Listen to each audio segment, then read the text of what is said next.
मंत्रिपरिषद के मेरे साथी श्री प्रफुल्ल भाई पटेल,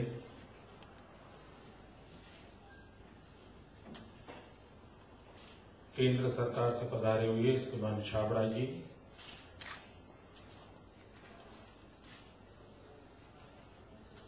मंचस्थ सभी महानुभाव, देश के भिन्न भिन्न राज्यों से आए हुए सभी वरिष्ठ अधिकारी महोदय और सभी मेरे साथी मित्रों, इस कॉन्फ्रेंस के लिए पधारे हुए आप सबका गुजरात की धरती पर मैं स्वागत करता हूं।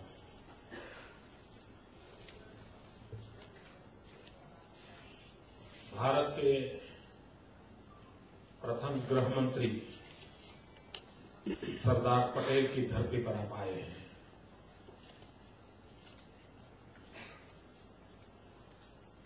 और तब से लेकर के आज तक इस क्षेत्र में अनेक विधेयक विषय समय समय पर विकसित हुए हैं।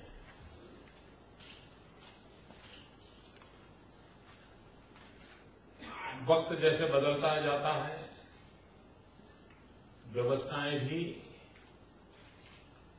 विकसित होती जाती हैं। कोई एक जमाना ऐसा था कि गांव में एक डॉक्टर हो,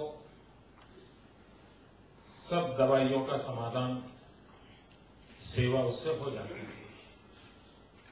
अब वक्त बदल गया, आंख का डॉक्टर अलग, कान का डॉक्टर अलग, पेट का डॉक्टर अलग, व्यवस्थाएं विकसित हो जाती हैं। उसी प्रकार से कोई एक जमाना ऐसा होगा कि गांव में एक पुलिस पटेल होगा, लॉ एंड ऑर्डर सिचुएशन समझ जाती थी। वक्त बदल गया, अनेक व्यवस्थाएं विकसित करनी पड़ी, अनेक अनेक डिपार्टमेंट नए बनते चले जा रहे हैं, अनेक अनेक फैकल्टी जाती चली जाएगी। अब उसी दायरे में एक पुलिस की अनेक गतिविधियों का एक महत्वपूर्ण हिस्सा बना है पुलिस वेलफेयर, उसमें भी पुलिस हाउसिंग एक महत्वपूर्ण काम डिपार्टमेंट का बना है। और उसमें अगर मिल बैठ करके बातें होती हैं, अलग अलग राज्यों के एक्सपीरियंस शेयर होते हैं,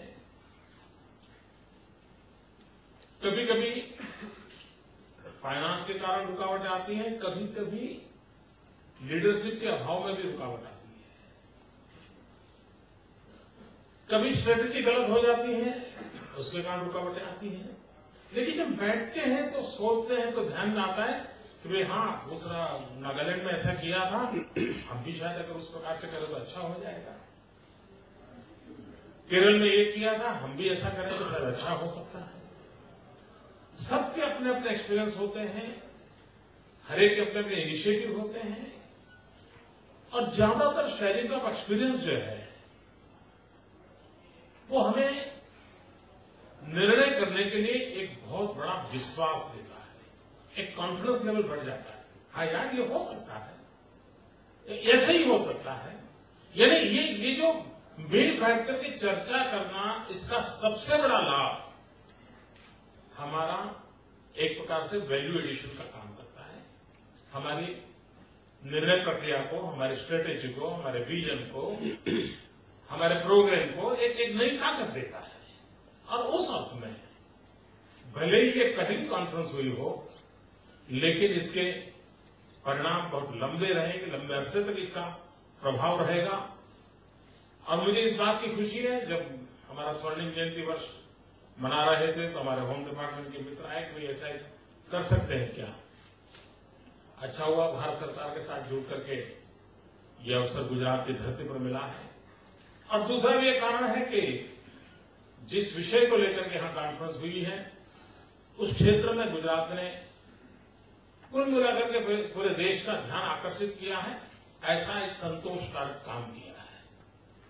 अब अभी छाबड़ा जी बता रहे थे कि एक तो यूं ही पुलिस के लिए बजट कम होता है टोटल बजट में, और कम होता है उसमें भी कम हाउसिंग के लिए होता है, और एवरेज बताया 2.5%।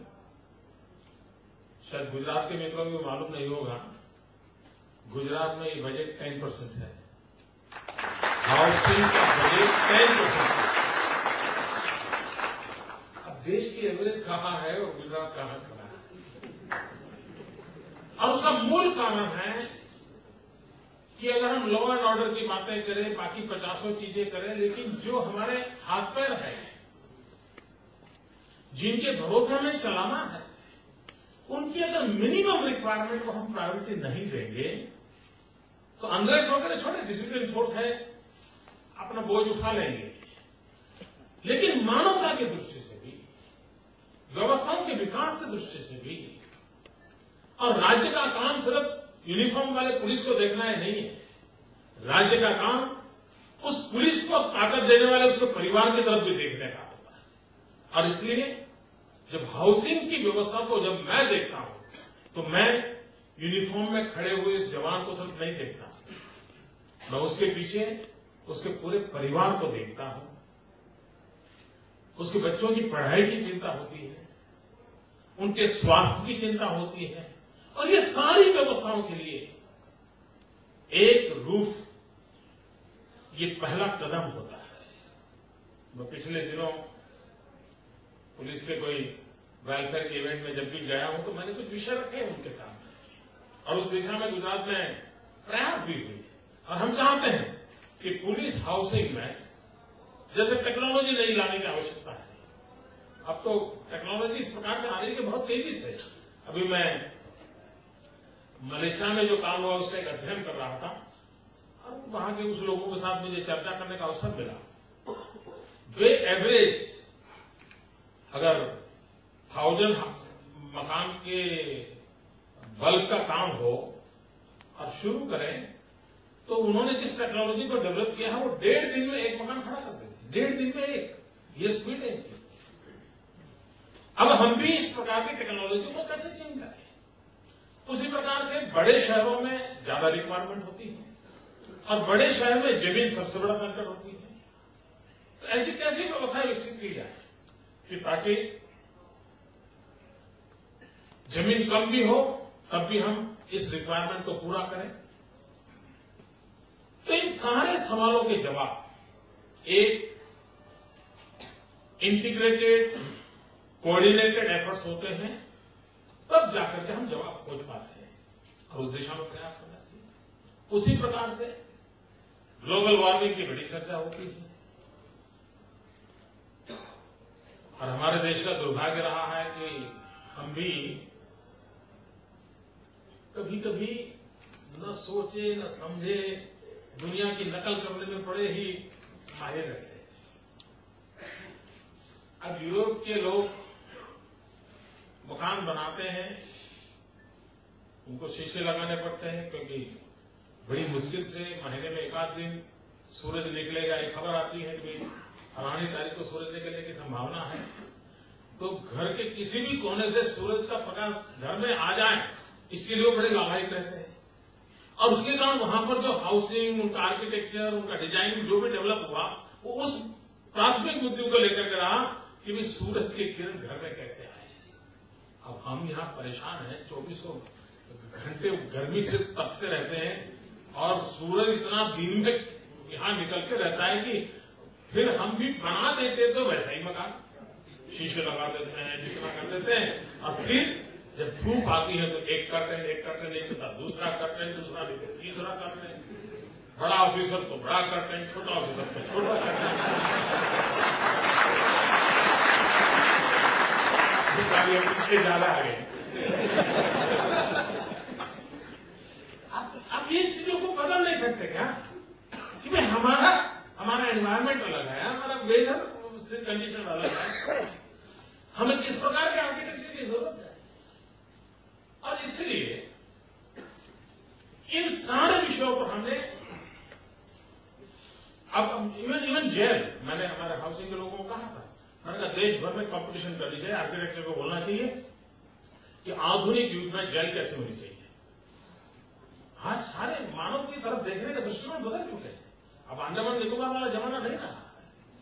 तो अगर वो हमें बदलना है तो हम कंपटीशन करें, देश भर के आर्किटेक्चर को इन्वाइट करें कि भाई बताइए जेल के मॉडल क्या होने चाहिए, किस प्रकार का डिजाइनिंग होना चाहिए, और फिर जो नया कंस्ट्रक्शन करें उस दिशा में करें।